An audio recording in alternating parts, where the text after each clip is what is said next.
Welcome les amis, on se retrouve pour le JO Mag.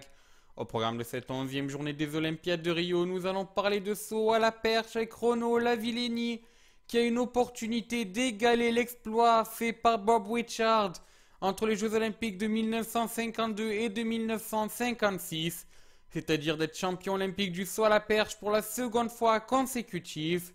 On va parler aussi du volley avec la team Yavbou qui a une chance de se qualifier en quart de finale si et seulement si ils se battent donc les Brésiliens. Et enfin, nous allons faire un tour des autres médailles distribuées donc durant cette journée et des autres chances françaises tout simplement qu'il y a eu durant cette journée. Donc comme je l'ai dit, commençons donc au saut à la perche avec Renaud Lavillenie qui devait aujourd'hui sauter à plus de 6 mètres s'il voulait espérer être champion olympique. Malheureusement, il n'est pas arrivé. Il a sauté à 5,98.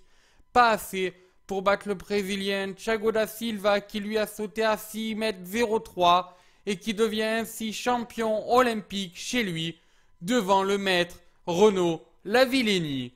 Donc des larmes bien sûr hein, pour celui qui vient du Massif central et qui espérait tout simplement, mais comme je l'ai dit, égaler Bob Witchard.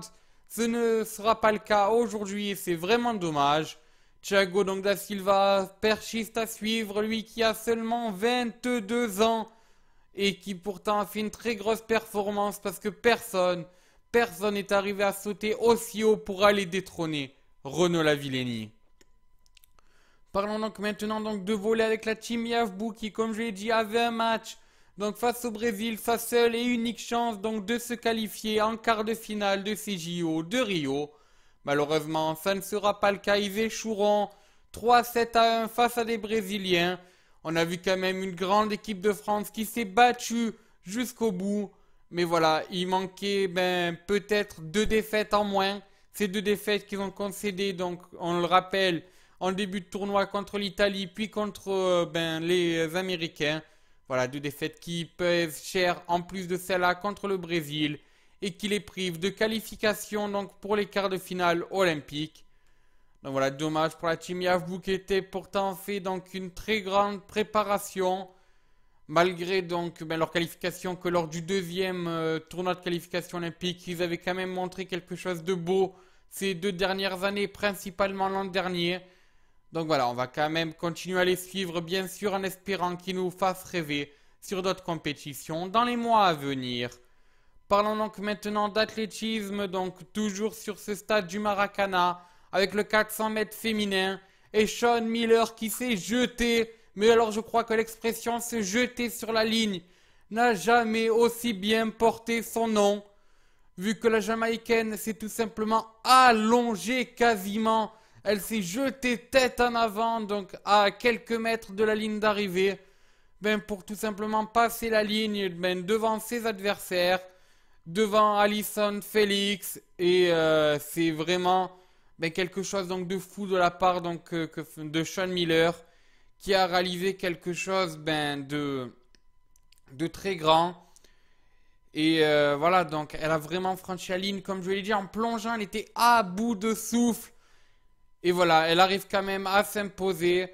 Et voilà, donc c'est devant donc la Bahamienne Félix. Donc, et elle s'est imposée donc de 7 petits dixièmes qu'elle a bien sûr gagné sur ce plongeon. Tout simplement unique. Et voilà, bravo à Sean Miller, donc championne olympique du 400 mètres. Au niveau donc du 800 mètres masculin, on avait des chances de médaille avec Boss. Et oui, je parle bien sûr non pas de Sasha Banks qui est la boss de la WWE, mais bien sûr de Pierre-Ambroise Boss, le boss de l'athlétisme français, qui donc avait une chance de médaille sur ce 800 mètres. Et malheureusement, il n'y est pas arrivé, il échoue au pied du podium, quatrième le français, qui relativisera et qui, avec humour quand même, ira adresser une petite dédicace à son chat lors donc de l'interview donc de post-compétition. Mais bon voilà, dommage quand même bien sûr pour Pierre-Ambroise Boss qui méritait une médaille olympique, donc ce jeune français qu'on suivra bien sûr. Hein. Et donc au niveau donc de la personne donc qui l'a donc devancé, c'est Clayton Murphy, qui lui s'est imposé, donc le médaillé de bronze. Et donc voilà, ça c'était donc pour le 800 mètres. Alors ensuite, donc parlant donc de Aurélie Müller, donc qui était une chance de médaille française donc sur le 10 km nage libre. Et malheureusement, elle aurait donc gêné Rachele Bruni, donc l'italienne qui nageait à ses côtés donc dans le bassin donc de Rio de Janeiro. Et donc elle a ensuite été donc déclassée. Donc voilà, quel dommage hein, de la part de la Française qui pourtant avait obtenu une médaille à la régulière, mais qui après donc, comme je l'ai dit, un petit scandale et tout simplement ben, son déclassement a donc plus de médailles. Ça fait dommage, ça fait une médaille en moins tout simplement pour les Français. Parlons donc de 110 mètres haies avec donc bon Dimitri Bascou et Pascal Martino Lagarde qui eux sont passés donc assez facilement dans leur série qualificative. Malheureusement, l'aventure s'arrête là pour William Bellocian qui ben tout simplement a fait un faux départ. Ce même faux départ qui avait ben on se rappelle un coûté il y a de nombreuses années un championnat du monde à Usain Bolt.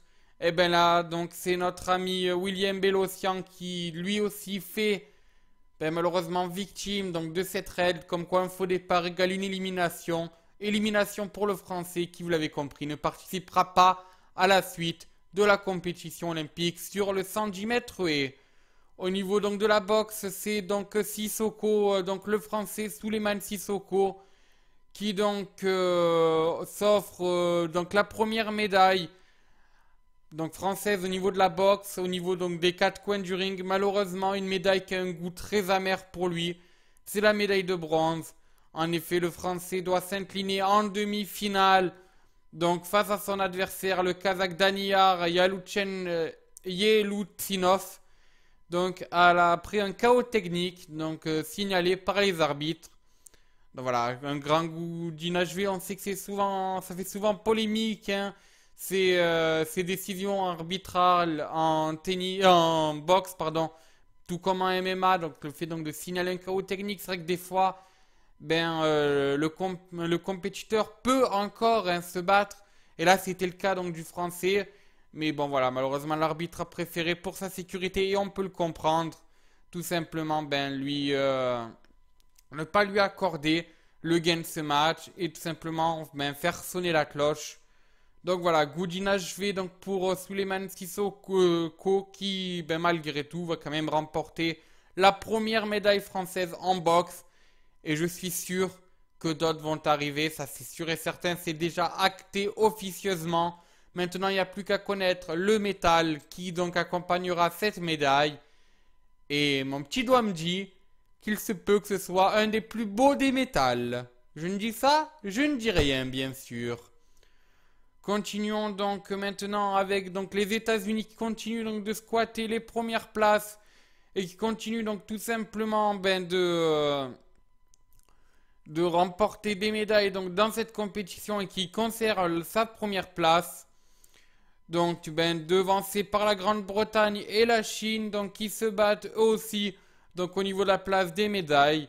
Côté français, ben malheureusement on n'est toujours pas donc de médailles donc dans cette journée, enfin du moins toujours pas d'autres médailles. Et donc ben notre total de médailles d'or reste bien sûr bloqué à 7 médailles. Déception bien sûr pour la France en ce moment. Et on est donc 7ème avec 24 médailles. On espère en avoir aujourd'hui. On a des chances de médailles d'ailleurs aujourd'hui, donc on va suivre tout ça.